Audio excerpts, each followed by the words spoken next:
What's going on, guys? Before we get into the video, I just want to remind you all that I did just recently drop merch and we have some pretty awesome designs, so make sure you check it out. Link will be in the description, but let's go ahead and get into the video.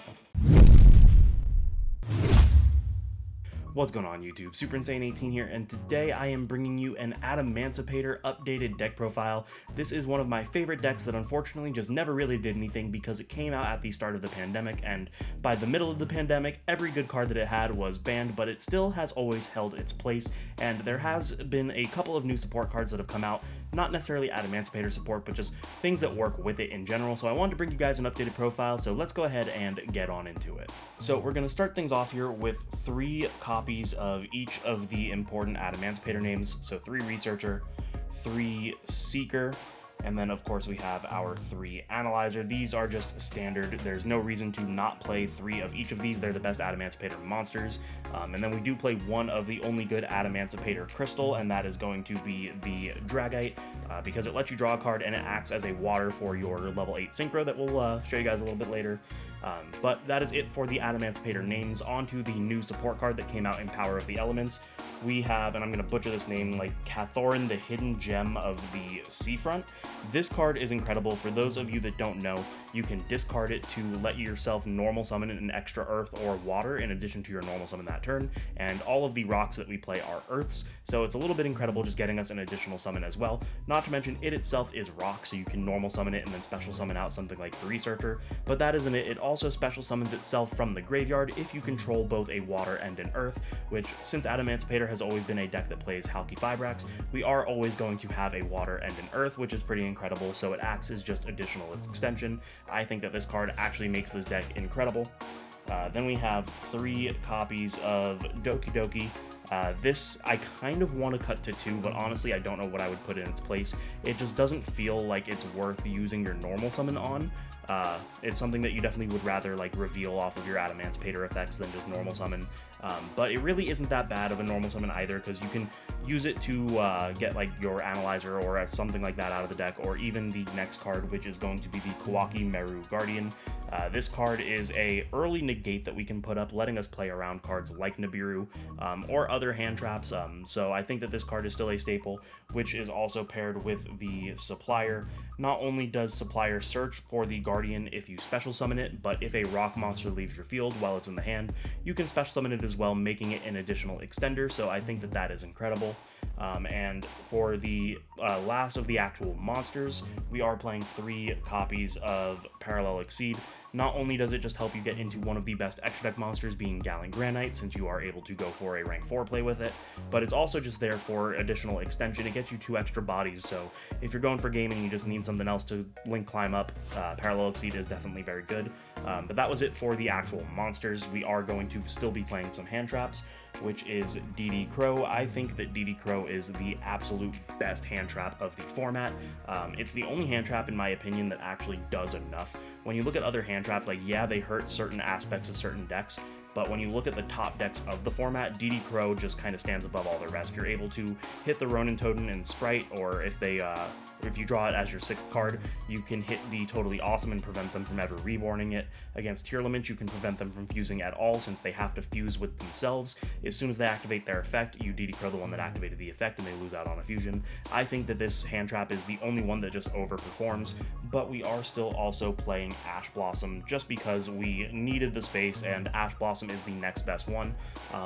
It doesn't really stop any decks. The only one it would stop is Branded, but I mean, that's kind of fallen out of favor. But I think that it's still worth playing as just a generically good card. And that's it for the monsters as a whole, including the hand traps.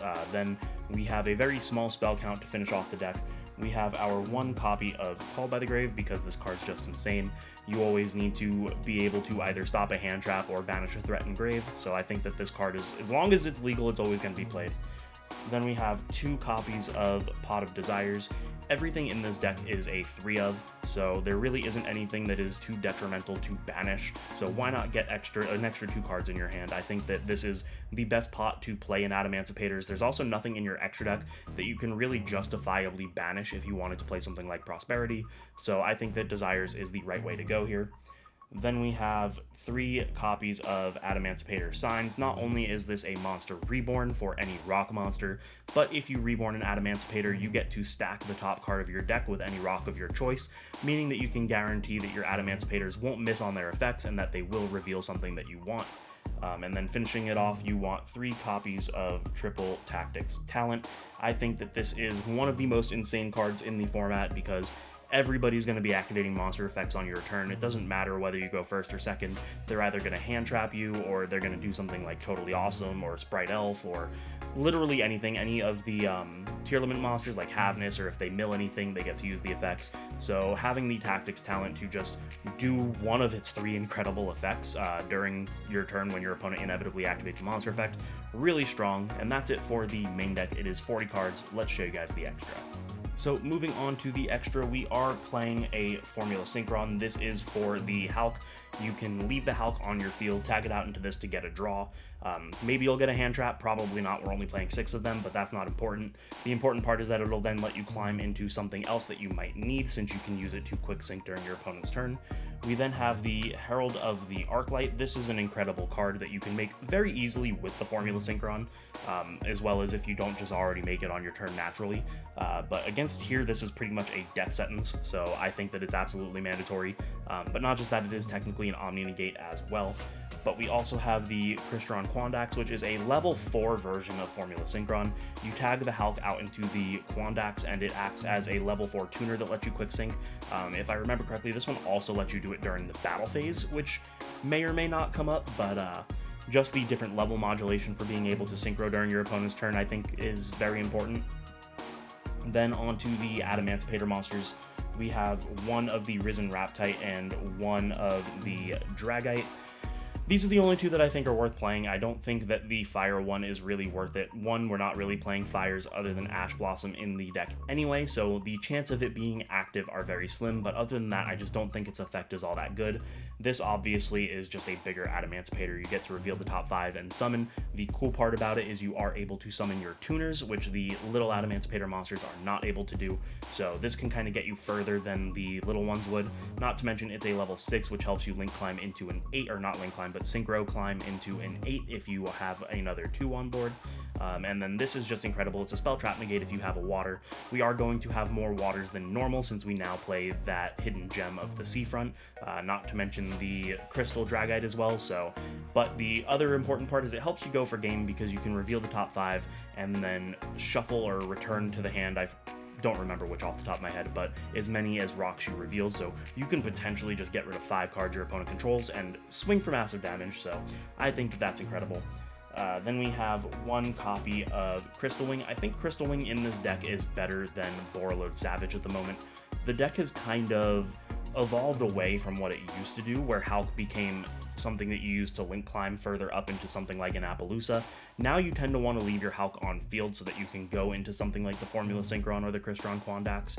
So I think that Crystal Wing is just better than the Savage because you're usually not going to have a link monster in your grave turn 1 for the Savage to equip.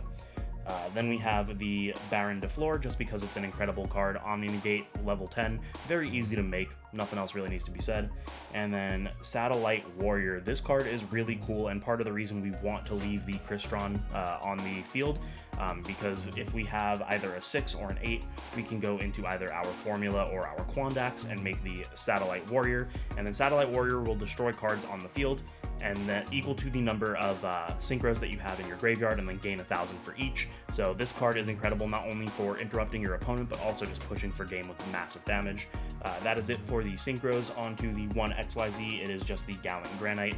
This is just because you need to be able to search your rocks. It's literally it. Not much else. Then we have 1 copy of Almirage. A lot of your guys are under 1,000 attack, so if you are in a brick hand situation and you just open like a really bad normal summon and Parallel Exceed, you can go into the Almirage, Parallel Exceed, grab your Gallant Granite, grab your Researcher, and still be able to pretty much full combo. Obviously it depends on what you mill, but it gives you a better chance than you would have had otherwise. Then we have the star of the deck, Crystron Halki-Fibrax. I'm not sure how this deck is going to fare after the ban list. This is a card that a lot of people, myself included, are crying out to be banned. This card has just been degenerate for 2 years, but as long as it's legal, we might as well play it. So that's really all there needs to be said for that one as well. We have the IP Masquerena. This just gives you another form of interruption. If you have the materials to end on it, you can go into other things like the Unicorn during your opponent's turn, adding another layer for what you can do against them. Then we have Sprite Elf. This card is actually just insane. A lot of your cards are level 2s, but the coolest combo that you can do with this is, because Hulk negates the effect of the, or you can't activate the effect of whatever you summon.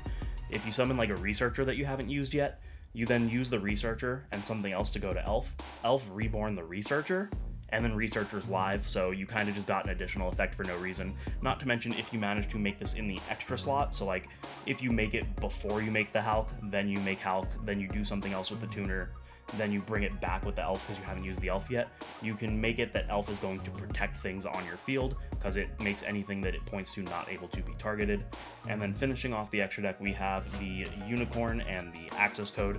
These are just things that you want to use to be able to push for game. I mean, you have a lot of ways to push for game anyway, but I don't think that there's really any reason not to play it. We're going to play the Unicorn because we play the IP, we're going to play the Access Code because we play the Unicorn, and that is it for the extra deck.